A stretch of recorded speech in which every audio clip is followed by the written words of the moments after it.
सभी का स्वागत है और हम आज पढ़ेंगे उत्प्रेक्षा अलंकार के दूसरे भेद को, जिसका नाम है हेतु उत्प्रेक्षा अलंकार।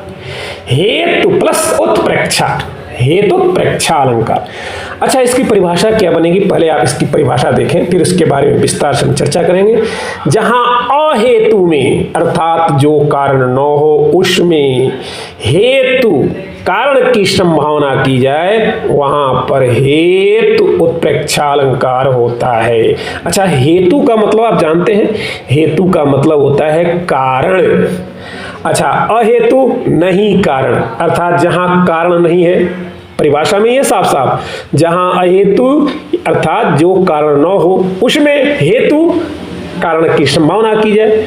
बड़ा ही सुंदर प्रत्यक्ष समझने वाला यह आपके सामने तथ्य प्रस्तुत है। परिभाषा बहुत ही सुंदर है।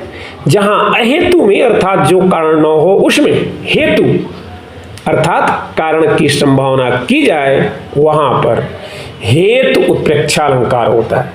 मतलब अकारण में कारण की संभावना की जाए, अकारण में ही कारण की संभावना की जाए, कल्पना की जाए, जैसा कि उत्प्रेक्षा का अर्थ है कल्पना करना, संभावना करना।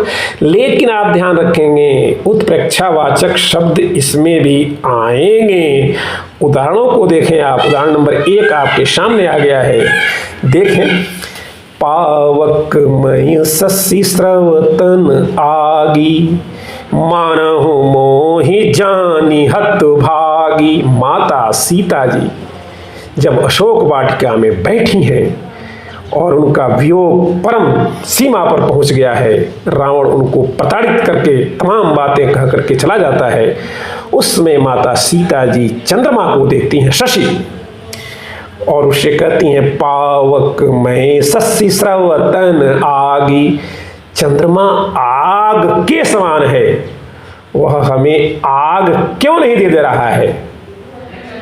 अच्छा, चंद्रमा में आग होती है क्या? नहीं होती है ना। तो जहां कारण नहीं है वहां कारण की संभावना की गई है। और उत्प्रेक्षावाचक शब्द आया है, मानहु मोहि जानी हत भागी। चंद्रमा मुझे लगता है मानो हतभागी समझ करके यह कार्य नहीं कर रहा है। बहुत ही सुंदर उदाहरण है अकारण में कारण प्रकट करने का, अहेतु में हेतु प्रकट करने वाला यह उदाहरण अद्भुत। उदाहरण नंबर 2 देखें, यह भी रामचरितमानस का सुंदर सा उदाहरण है। यह प्रसंग है, पहले उदाहरण देखें। जे जल चलहि थलहि की नाई, तापन बूढ़ बेग अधिकाई। शुभग सकल शुचि सुंदर करनी, अयजिमि जरत धरत पगु धरनी। यह श्यामकरण नाम के घोड़ों के बारे में बाबा तुलसीदास जी लिखते हैं। भगवान श्री राम की बारात के लिए घोड़े सजाए गए हैं। घोड़े इतने तेज चलते हैं, जे जल चलहि थलहि किनाई। वो घोड़े पानी में भी ऐसे चलते हैं जैसे कि थल पर, जमीन पर चल रहे हों।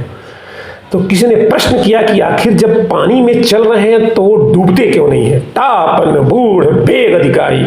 उनकी गति इतनी तेज है कि वो डूबते नहीं है, बूढ़ते नहीं है। मतलब ताप जल पर पड़ने से पहले ही उठ जाते हैं। कैसे? सुभग शकल शुचि सुंदर करनी। सारे घोड़े सुभग हैं, शुचि हैं और उनकी करनी सुंदर है। अयजिमि जरत धरत पगु धरनी। यहाँ देखिए जिम मिल गया। जिम शब्द जो है उत्प्रेक्षावाचक शब्द है। आय कहते हैं लोहे को, एकदम लाल तमतमाया हुआ गर्म लोहा हो, और जब उस पर आप अंगुली धरने जाएंगे तो आप कल्पना करें, अंगुली रखने से पहले ही अंगुली उठ जाएगी, नहीं उठेगी? अयजिमि जरत धरत पगु धरनी। वो इस प्रकार से धरती पर पैर रखते हैं, जैसे कि एकदम जलते हुए लोहे पर हम अपना अंग रखते हैं और उस पर रखने से पहले ही अपने अंग को, अपने हाथों को, उंगलियों को उठा लेते हैं, वैसे उनके टाप फटाफट उड़ जा रहे हैं और वे बहुत ही तेज चल रहे हैं, पानी में भी थल की तरह चल रहे हैं। क्या सुंदर यहाँ पर अहेतु में हेतु की कल्पना की गई है। इस प्रकार यहाँ पर हेतु उत्प्रेक्षालंकार प्रकट किया गया है। आइए हम तीसरे उदाहरण को भी देख लें। राम बदन बिलो की मुनि ठाढ़ा, मानव चित्र माझ लिखी काढ़ा। राम जी के चेहरे को देख करके मुनि ऐसे खड़े हो गए, कैसे खड़े हो गए? मानहु, उत्प्रेक्षावाचक शब्द, फोटो में से चित्र निकाला गया हो। क्या बढ़िया, अहेतु में हेतु की कल्पना की गई है। तो यहां भी बहुत ही सुंदर हेतु उत्प्रेक्षालंकार है। एक उदाहरण हम और देख लेते हैं। सोहत जनु जुग जल जसनाला, ससिह सभीत देत जयमाला। प्यार से पढ़ें, आपको यहाँ उत्प्रेक्षावाचक शब्द जरूर मिलेगा।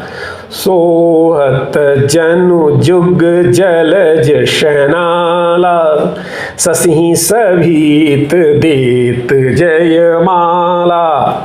मिला उत्प्रेक्षावाचक शब्द। देखिए, जनु, सोहत जनु, शोभित हो रहा है जैसे, जुग जलज, दो कमल नाल सहित, ससिह सभी देत जयमाला, और दोनों चंद्रमा भयभीत होकर के जयमाल दे रहे हैं।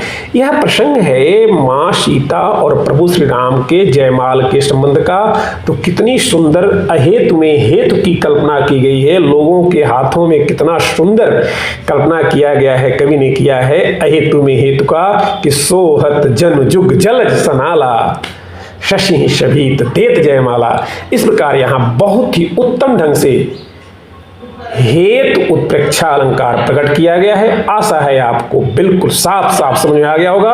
आज के लिए आप लोगों को बहुत बहुत धन्यवाद। Thank you very much.